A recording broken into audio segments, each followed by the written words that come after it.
Shalom adik-adik, kembali lagi pada hari ini kita akan bersama beribadah kepada Tuhan. Mari kita datang beribadah kepada Tuhan dengan sungguh-sungguh, tidak main-main. Adik-adik boleh mengikuti ibadah mulai dari awal sampai selesai ibadah. Dan juga ketika mengikuti ibadah nggak boleh asik sendiri, harus tetap fokus. Dan ketika akan menyanyi, mari kita nyanyi sama-sama. Adik-adik juga harus ikut menyanyi. Nah, untuk mengawali ibadah kita pada hari ini, kakak mau ajak setiap kita untuk menyanyi satu lagu, yaitu Kasih Yesus. Mari kita memuji Tuhan, kita menyanyi bersama-sama.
Nah, pada saat ini kita akan bersama mendengarkan cerita firman Tuhan.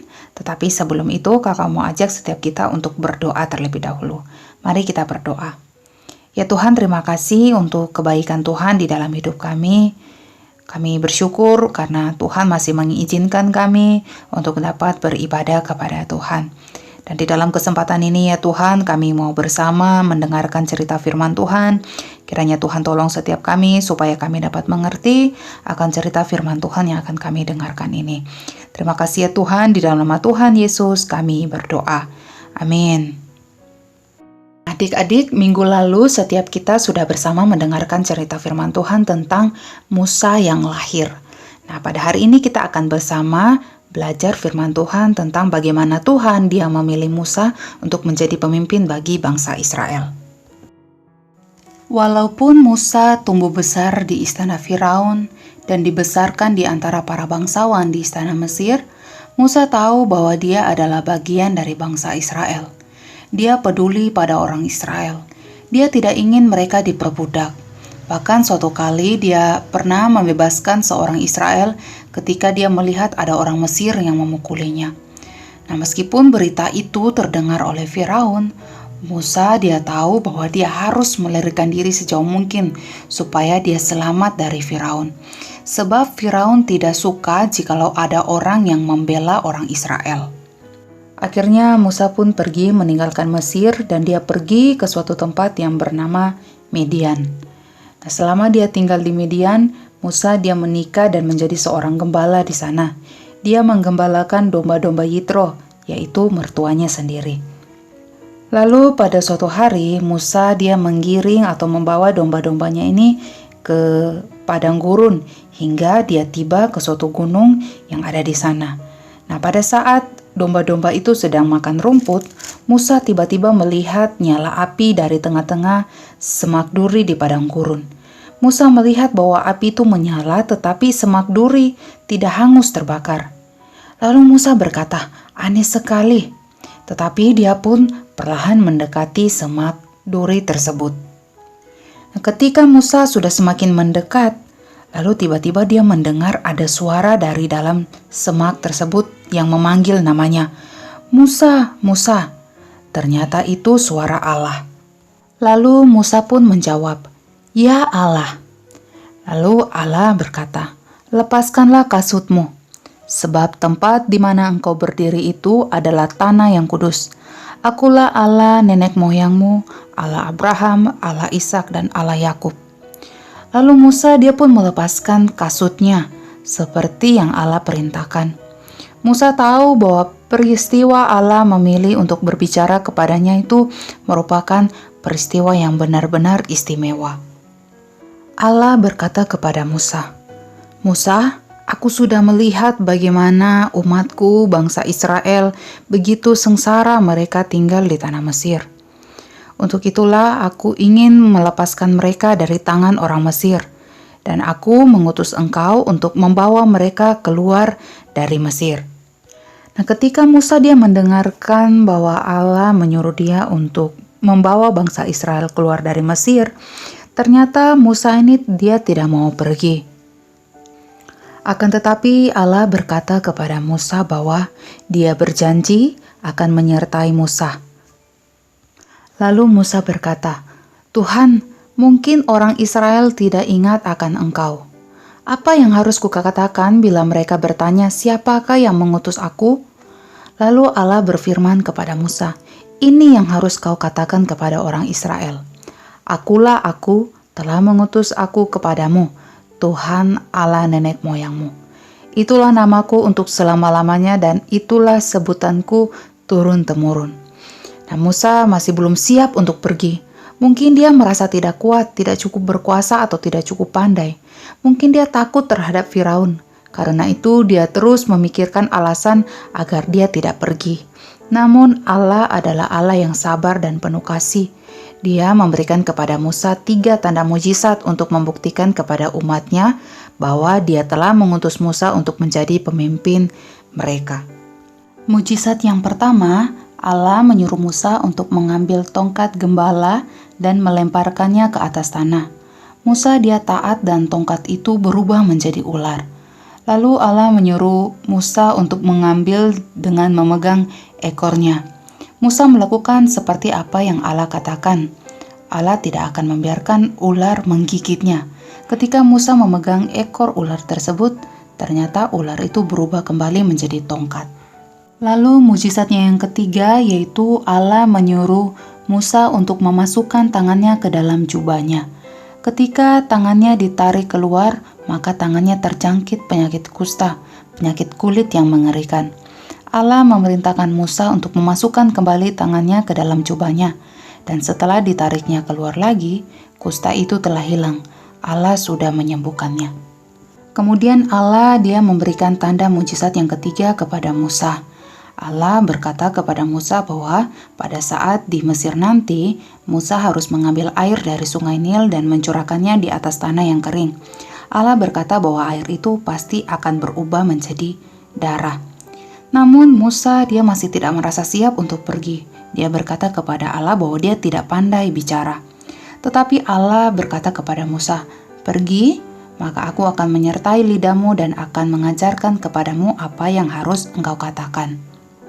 Akan tetapi Musa dia bersungut-sungut kepada Allah. Dia memohon supaya Allah mengutus orang lain untuk mengerjakan tugas yang begitu besar dan sulit itu. Nah, ketika Allah mendengar Musa dia memohon seperti itu, Allah menjadi sangat marah kepada Musa. Padahal Allah dia sudah berjanji bahwa dia akan menyertai dan menolong Musa ketika dia pergi ke Mesir. Selain itu, Allah juga tidak akan membiarkan Musa untuk pergi sendirian, karena Allah juga dia mengutus Harun kakak laki-laki Musa untuk pergi bersama dengannya dan akan berbicara mewakili Musa di hadapan umat Israel. Akhirnya Musa pun siap untuk percaya kepada Allah dan kuasanya, serta dia taat pada perintah Allah. Dengan tongkat yang Allah berikan kepadanya tadi, Musa dia bersiap untuk melakukan perjalanan panjang kembali ke Mesir. Dia siap untuk berkata kepada umat Israel bahwa satu-satunya Allah yang benar adalah Allah nenek moyang mereka, yang tidak akan melupakan mereka. Allah masih mengasihi mereka dan Allah akan menyelamatkan mereka dari perbudakan di Mesir, serta Allah juga yang akan menuntun mereka menuju tanah yang indah, yaitu tanah perjanjian yang telah Allah sediakan bagi mereka. Nah, adik-adik, melalui cerita firman Tuhan hari ini, setiap kita dapat belajar untuk tetap percaya bahwa Allah mengasihi dan selalu menyertai hidup kita. Dan kita juga harus selalu siap untuk melakukan apapun yang Dia firmankan bagi setiap kita. Demikianlah cerita firman Tuhan kita pada hari ini. Dan sekarang kakak akan menjelaskan aktivitas untuk setiap kita. Nanti setelah dari sini adik-adik dapat melakukan atau mengerjakan aktivitasnya masing-masing. Nah, aktivitas yang harus kita kerjakan yaitu aktivitas pelajaran kedua tentang Allah berbicara kepada Musa. Nah, kita dapat melihat untuk halaman selanjutnya yang ada di belakang. Di bagian sebelah kiri itu ada sebuah pertanyaan yang di atas, yaitu siapa yang mengasihi dan membimbing kita. Nah, untuk menjawab pertanyaan tersebut, adik-adik dapat menyusun kata-kata yang ada di dalam setiap pohon di bawahnya. Itu ada 4 kata. Adik-adik dapat menyusun kata-katanya sehingga dapat menjawab pertanyaan tersebut. Lalu untuk aktivitas berikutnya yaitu tentang Yesus adalah juru selamat kita. Di situ ada petunjuknya, yaitu bacalah setiap pernyataan di bawah ini. Temukan gambar yang cocok dan tuliskan angka yang tepat pada kotak sesuai dengan nomor pernyataannya. Nah, lalu ceritakan pada seseorang tentang kasih Allah pada anak-anaknya. Di bawah itu adik-adik dapat melihat ada 6 pernyataan dan juga ada 6 gambar. Adik-adik dapat membaca di setiap pernyataan itu, lalu cocokkan dengan gambar yang ada. Contohnya, nomor 1, umat Allah menjadi budak di Mesir selama bertahun-tahun. Mereka menantikan Allah untuk menolong mereka. Menurut adik-adik, nomor 1 ini sesuai dengan gambar yang mana? Kalau adik-adik sudah menemukan gambar yang pas, di dalam gambar itu ada kotak, adik-adik dapat menulis nomornya di kotak tersebut. Oke, demikian ibadah kita pada hari ini. Mari sebelum kita mengakhiri ibadah kita, kakak mau ajak setiap kita untuk berdoa terlebih dahulu. Mari kita berdoa. Ya Tuhan, terima kasih untuk penyertaan Tuhan bagi kami, sehingga kami dapat beribadah kepada Tuhan. Biarlah melalui firman Tuhan yang sudah kami dengarkan, kami dapat ditolong untuk tetap percaya dan taat kepada Tuhan di dalam melakukan setiap perintah atau firman Tuhan di dalam hidup kami. Terima kasih Tuhan, berkati dan sertai kami di sepanjang hari ini. Dalam nama Tuhan Yesus kami berdoa. Amin. Selamat hari Minggu, Tuhan Yesus memberkati.